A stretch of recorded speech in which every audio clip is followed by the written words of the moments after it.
日本バンコク間のフライトを増便することを決定しました。これは新型ウイルスの感染拡大が始まって以来最大の下落で、減少期間も最も長い。こんにちは。人生に楽しい旅を、住明です。今日はタイへの渡航情報としてタイ航空が増便という話をさせていただきます。タイ国内での規制が緩和されていっている中、実際にタイでのコロナの状況はどういった状況なのか、また世界でもコロナの新規感染者が減ってきているというような情報もニュースで取り上げられ出しましたので、そちらについてもお伝えさせていただきます。今日お伝えするポイントは、まず1つ目がタイでのデモの情報、そして2つ目はタイ国内でのコロナの状況、そして3つ目はタイ航空が日本とタイ間の増便を決定したという情報、4つ目は世界のコロナの状況、そして5つ目はおまけとしまして、世界を股にかける船の船長から聞いた、世界の中でどこの海にいるイルカが一番綺麗だったかという話をさせていただきます。今回も盛りだくさんでいろいろとお伝えしていきますので、ぜひ最後までご覧ください。このチャンネルでは海外のこととか旅のこととか出入国情報、また新しい情報、いろいろとお伝えしています。どんどん移り変わっていく海外渡航事情、これからも新しい情報を追いかけていきますので、ぜひチャンネル登録してみてください。それではまずタイでのデモの情報からお伝えさせていただきます。こちらバンコク州法からの記事になります。反政府勢力が20日に大規模抗議デモを決行、仲間の保釈を要求という、そういったタイトルになります。タイでは反政府勢力が同勢力の幹部4人の釈放を求める大規模抗議デモを2月20日に実行する予定ということです。この幹部4人は昨年の9月の反政府デモの際に刑法112条に違反したとして身柄を拘束されることになりました。この4人の保釈請求に対して裁判所は、自由の身になると再び同じ罪を犯す恐れがあるとして2月9日に保釈不許可の決定を下していました。その影響もあり、今月の20日に大規模なデモが行われるようですので、タイにいらっしゃる方はお気をつけいただければと思います。それでは次にタイでのコロナウイルスの状況、そちらをお伝えさせていただきます。こちらタイランドハイパーリンクスからなんですが、タイ初の南アフリカ変異株を確認というような、そういった記事になります。タイ王国保健省疾病管理局長は2月14日、タイで初めて新型コロナウイルスの南アフリカ変異株を確認したと明らかにしました。この南アフリカ変異株に感染していたのは宝石商の41歳のタイ人男性で、宝石を仕入れるためにタンザニアに2ヶ月滞在した後、エチオピアを経由して1月29日にスワンナプーム空港からタイに入国したということです。アフリカからの帰国だったため、より多くの検査を実施した結果、隔離検疫施設に滞在中の2月3日に南アフリカ変異株に感染していることが分かりました。タイ人男性と接触した医療従事者は完全な個人防護具を着用していたため感染していないとのことです。ちょっと不安なニュースになりますね。この人がアフリカから戻ってきた時のその飛行機内でも接触した人たちはいるでしょうし、この南アフリカ変異株が他にもタイに入ってきている可能性はあるんじゃないかと思いますので、その点これからどうなっていくか状況を見ていきたいなと思うようなニュースだと思います。それでは次、バンコクポストから2月15日、タイでのコロナの状況についてお伝えさせていただきます。タイ政府は2月15日のコロナの新規感染者数は143人だったと報告しました。この143件のうち132件がタイ国内で、また11件が海外からの持ち込みという症例だったということです。また68件は強制的な検査により発見されており、64件が病院から確認されているということです。サムトサコンで確認された新規感染者は69件だったということで、これは全体の新規感染者の中で 52.27% だったということなんですね。ですので南アフリカ変異株がタイで発見されたというような、そういったニュースもありますが、タイ国内での新規感染者は今どんどん減っている状態で、そういったところはとても嬉しいニュースだなと思います。それでは次、タイ航空が日本バンコク間のフライトを増便することを決定しました。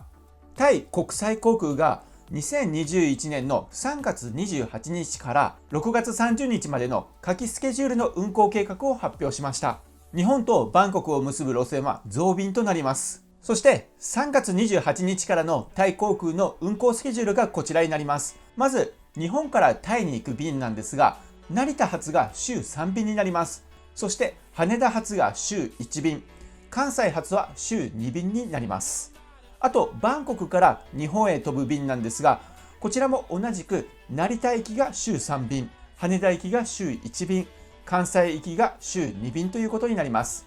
この3月28日の運航スケジュールの前までなんですが、現在のところ日本発の場合は成田発が週3便、関西発が週1便なんですね。そしてバンコク発で日本に戻ってくる便に関しては、成田行きが週3便、関西行きが週1便というような状況になっています。ということでこれを見比べますと、羽田バンコク間が週1便増えています。また関西バンコク間も週1便増えているということになります。羽田発の便が増えたのはとてもいいニュースだと思います。また関空利用者にとっても増便となりますので、利用がさらにしやすくなるというところになると思います。ただこのチャンネルでも何度かお伝えさせていただいておりますが、現在タイに入国するためには入国許可証 COE というものが必要になっています。この COE の取得に関しては2週間隔離するためのホテルの予約であったりですとか、あとは10万ドル相当を保証するコロナ保険への加入が必要になります。また陰性証明書や健康証明書なども必要になってきますので、まだまだコロナの危険性がある中でタイへの入国に関してはハードルがありますので、そこのところお気をつけいただければと思います。詳しいことはこちらの動画でも解説してますので、よければ参考にしていただければと思います。それではですね、次はこのようなニュースを見つけました。世界のコロナ新規感染者数、この1ヶ月でほぼ半減 AFP 統計というような記事になります。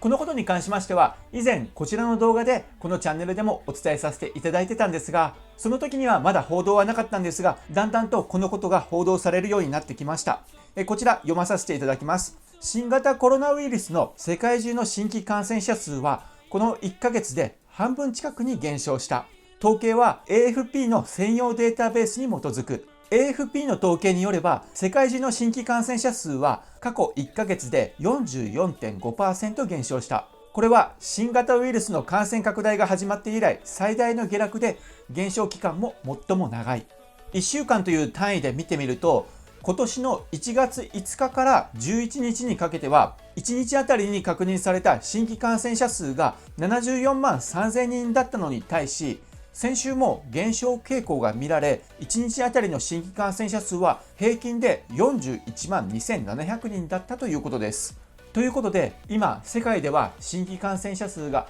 だんだんと減りつつあるというような、そういった状況にあります。これはとても嬉しいニュースですよね。せっかくですので、こちらデータも見ていきたいと思います。こちらの画面をご覧ください。それでは世界での新規感染者数の状況を見ていきたいと思います。こちらが全期間のデータになります。ここ1月の27日あたりからなんですが、ずっとこの新規感染者数が減っている状況になります。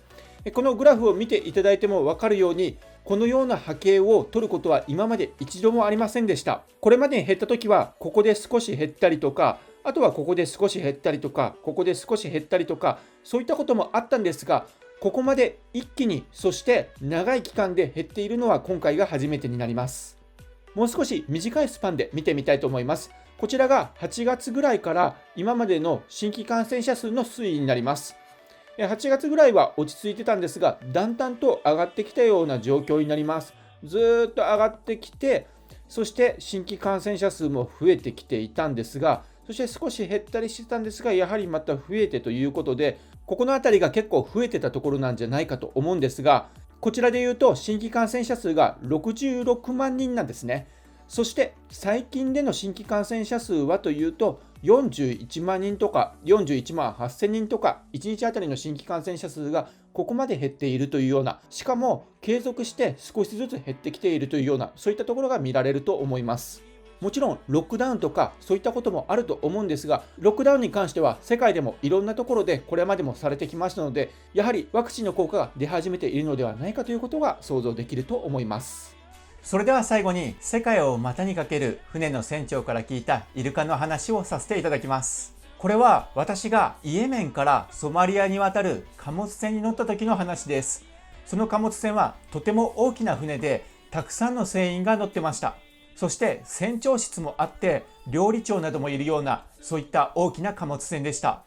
私はヒッチハイクと言いますか、港にある貨物船に直接交渉をして乗せてもらった身だったので、その貨物船ではお客さん扱いというか、私のような外国人は一人だけだったので、船長と仲良くさせてもらってたんですね。そして航海をしている途中に船長と一緒に船べりから糸を垂らして釣りをしたりとか、食事を共にしたりとかしてました。食事をするときは料理長が食事を持ってきてくれるんですが、船長はもう結構なお年で小食なんですよね。少し食べただけで後の残りはお前が食べてくれないかと私に渡したりしてました。そして後から料理長がお皿を下げに来るんですが、その時に空になったお皿を見せて、どうだわしは今回全て食べきったぞと得意げに船長はお皿を料理長に渡したりとかしてました。釣りをしている時にその船長が言った言葉が今でも心に残っているんですが、その船長はこんなことを言ってました。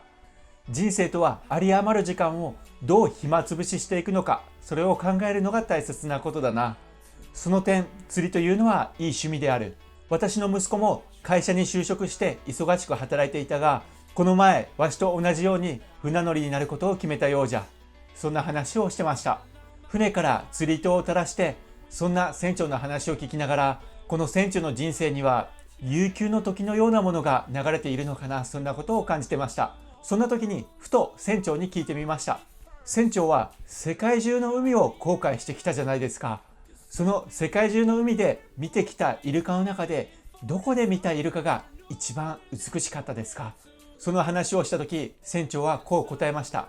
世界中にはいろんな種類のイルカたちがいる。でもわしが見た一番綺麗だったイルカはスペインとモロッコの間の海。そこで見たイルカが一番綺麗だった。